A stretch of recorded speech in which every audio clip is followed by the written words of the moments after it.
নামে যে মেডিসিনটা এটা কিন্তু আমাদেরকে দেন।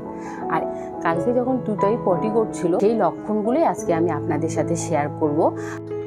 গুড মর্নিং বন্ধুরা, আমি পিঙ্কি বর্মন টুইন্সের আরেকটি ব্লগে আপনাদেরকে স্বাগত। তো বন্ধুরা দেখুন, আমার মেয়ে কিন্তু আজকে অনেকটাই বেলা করে ঘুম থেকে উঠেছে, কারণ মাম্মামের শরীরটা দুদিন আগে ভালো ছিল না, ওর জ্বর তার সাথে সর্দি কাশিও ছিল। তো যাই হোক, এখন একটু কিন্তু ও ভালো আছে। তো ওই জন্য আজকে বেলা করে উঠলো, আর অনেকটাই আজকে ফ্রেশ দেখে হাসি খুশিও আছে। দুদিন আগে কিন্তু কিছুই খেতে পারছিল না, শুধুই কান্নাকাটি করছিল। তো দেখুন, এবার আমার মামামকে মুখ হাত ধুয়ে ফ্রেশ করিয়ে নেব। আমি এদিকে সকালের খাওয়ারও রেডি করব। আর এদিকে দেখুন, তুতাইও উঠে গেছে, তুতাইয়েরও শরীরটা ভালো নেই। তুতাই এবার মামামের মতো সর্দি কাশিতে ভোগেনি, কিন্তু তুতাইয়ের একটু অন্যরকম সমস্যা দেখা দিয়েছে। তো যাই হোক, আমরা ডক্টর দেখিয়েও নিয়েছি, তাড়াতাড়ি সেই সমস্যা থেকে আমরা বেরিয়ে আসতে পারবো। আর যেহেতু তুতাই শরীরটা ভালো নেই, তার জন্য রাত্রেও কিন্তু বেশি খাওয়া দাওয়া করেনি, তাই ওকে আমি একটু আদর করে নিচ্ছি। আর জানেন তো, অন্যদিন কিন্তু সকালবেলা ঘুম থেকে উঠলে পরে ওদেরকে চোখ হাত মুখ আমি কলের পাড়ে নিয়ে গিয়ে ধুয়ে দিই, কিন্তু আজকে সে করবো না, ঘরেই ওদেরকে ফ্রেশ করাবো।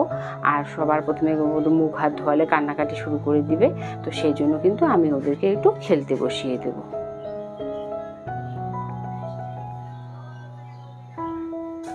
তো দেখুন বন্ধুরা, ওরা কিন্তু দুই ভাই বোন মিলে খেলাও শুরু করে দিয়েছে। আর সবাই কিন্তু বলে যে যমজ ভাই বোনদের মধ্যে নাকি খুব মিল হয়। এটা কিন্তু সত্যি কথা, ওদের দুই ভাই বোনের মধ্যেও কিন্তু ভীষণ মিল। দুজনে আবার মারপিটও করে, হয়তো কোনো খেলনা দিয়ে মাম্মাম পাপাকে মেরে দিল, আবার পাপা মাম্মামকে মেরে দিল। তো যাই হোক, এরকম কিন্তু ওরা করতেও থাকে। আবার কিন্তু একজনের আর একজনকে না হলে চলে না, হয়তো একজন ঠাকুরদাদার ঘরে থাকলো, তখন আর একজন ওখানে যাওয়ার জন্য ব্যস্ত হয়ে ওঠে। তো যাই হোক, এভাবেই ওদেরকে নিয়ে আমার সময়টা কেটে যায়। আর এইদিকে যেহেতু আমি সকালের খাওয়ারও ওদের জন্য রেডি করে নিয়েছি, এবার খাইয়েও দিব। তো ততক্ষণ ওরা একটু খেলাধুলা করতে থাকুক, তাহলে ওদের দুজনের মাইন্ডগুলো ফ্রেশ হয়ে যাবে। তারপরে কিন্তু ওদেরকে আমি খাইয়ে দেবো। তো বন্ধুরা, যেটা বলতে চেয়েছিলাম, তুতাইয়ের শরীরটা খারাপ, যেটা বললাম, আসলে তুতাইয়ের কৃমি ধরা পড়েছে।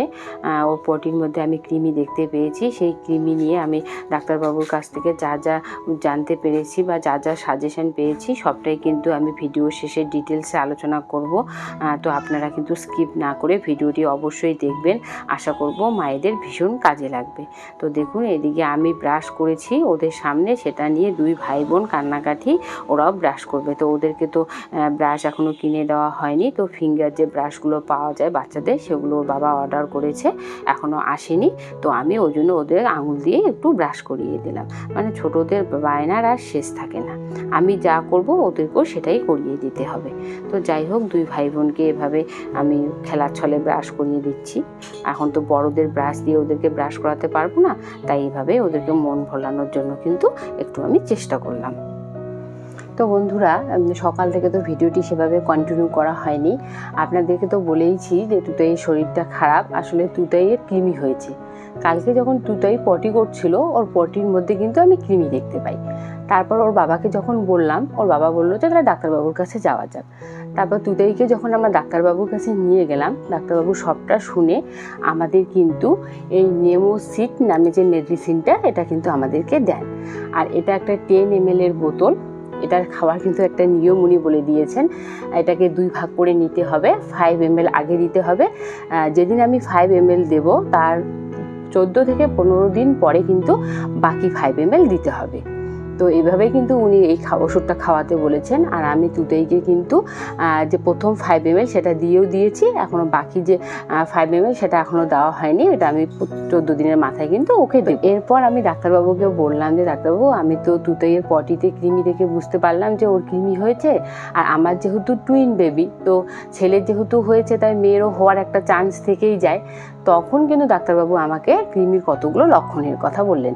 তো সেই লক্ষণগুলোই আজকে আমি আপনাদের সাথে শেয়ার করব।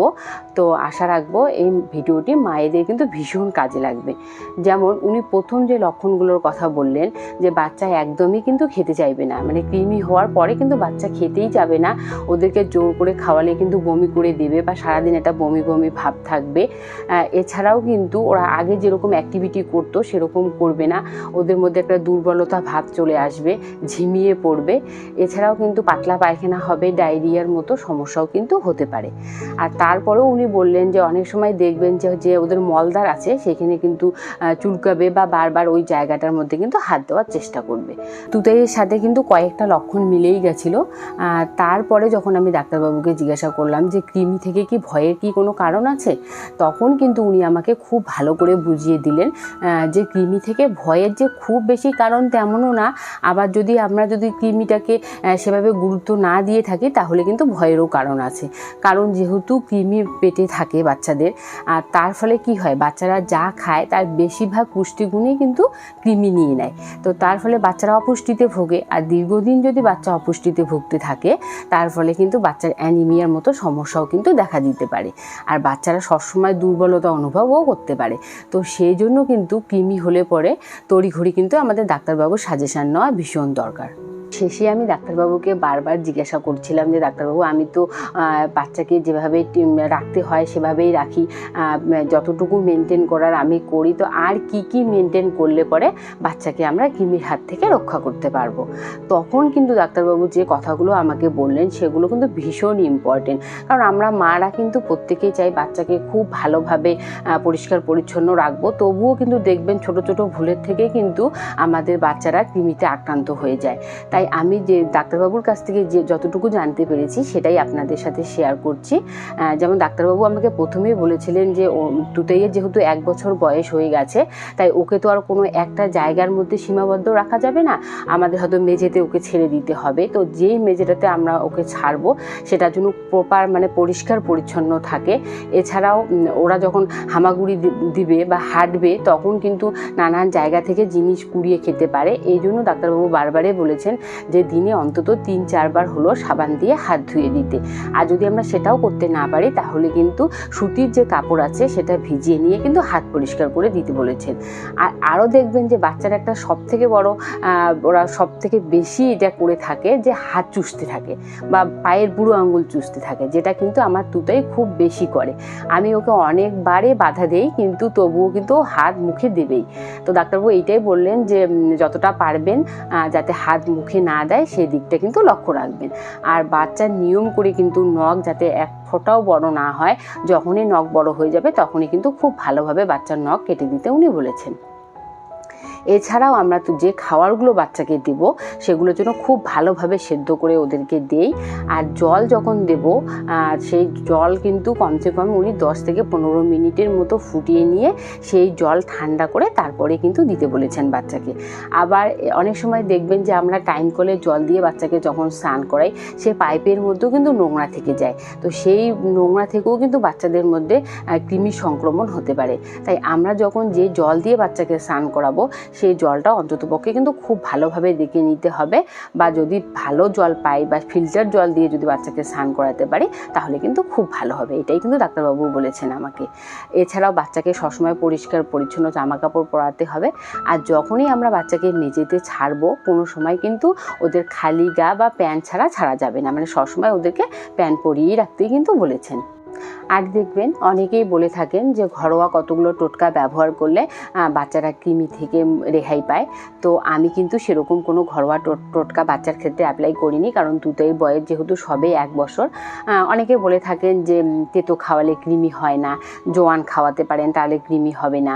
তো এরকম নানান ধরনের নানান কথা কিন্তু অনেকে বলেন। আবার বলেন যে কাঁচা পেঁপের জুস করে খাওয়াতে পারেন। তো আমি কিন্তু কোনো কিছুই অ্যাপ্লাই করিনি, কারণ আমি বাচ্চার ক্ষেত্রে এটা রিস্ক নিতে চাইনি। আপনারাও কিন্তু বাচ্চার কৃমি দেখতে পেলে অবশ্যই ডাক্তারের কাছ থেকে সাজেশন নেবেন। এই ঘরোয়া টোটকাগুলো যে ব্যবহার করা যাবে কিনা সেগুলো কিন্তু ডাক্তারবাবুর সাথে কথা বলে নেবেন। তো আশা রাখবো আমার এই ভিডিওটি মায়েদের একটু হলেও কাজে লাগবে। আপনারা খুব ভালো থাকবেন, সুস্থ থাকবেন। আর আমার ভিডিওটি ভালো লাগলে অবশ্যই লাইক করবেন, শেয়ার করবেন। আর নতুন কোনো ভিউয়ার্স হয়ে থাকলে কিন্তু অবশ্যই চ্যানেলটিকে সাবস্ক্রাইব করে দিবেন। ধন্যবাদ। দেখা হচ্ছে পরের কোনো ভিডিওর সাথে।